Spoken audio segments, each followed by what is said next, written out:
Grand Rising D&D Storytime.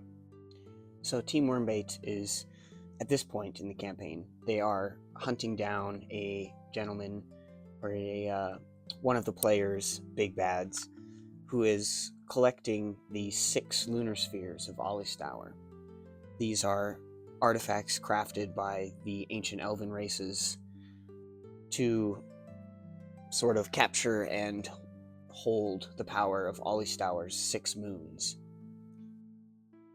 And they get a message, or rather, Goose Honk and Beatrice receive a message through various means that one of their old party members, Adun, has a sphere, and he wants to meet up with them and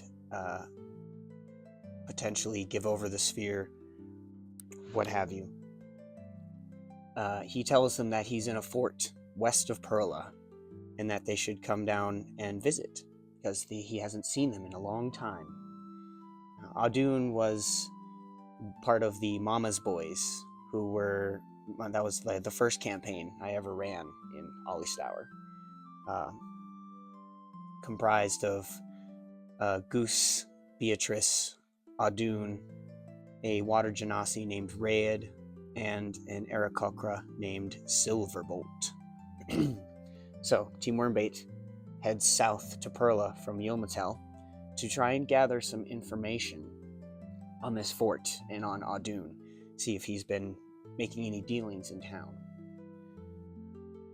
They find out that Adun has not spent a whole lot of time in the city of Perla itself, so he hasn't, unfortunately, left much of a trail, if you will. They don't have much to go on other than that he has a sphere and he wants to see Goose and Beatrice again. So they go and they search the west of Perla, around the area where this fort is supposed to be. Eventually they find it. The entrance is unguarded, so they make their way inside. It's not trapped, seemingly. They clear some empty rooms, eventually finding a set of double wooden doors, which they pop open to find Adun waiting on the other side. Now, Adun was a Goliath.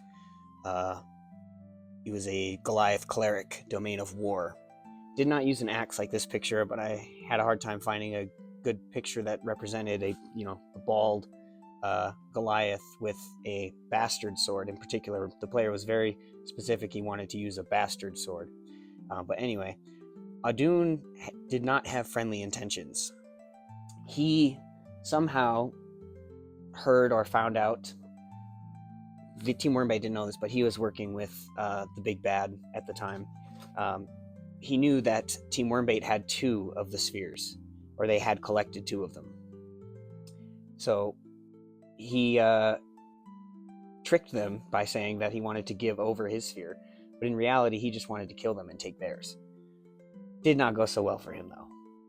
So yeah, Adun was killed by Team Wormbait, could not stand up to their combined might, and then he was fed to a mimic.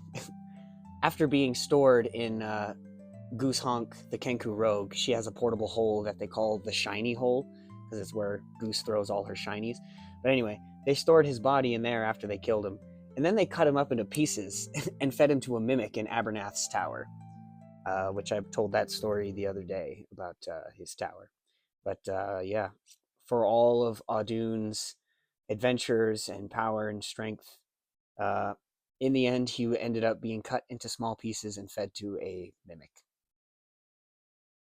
Hope you liked your D&D story time today. Have a good one.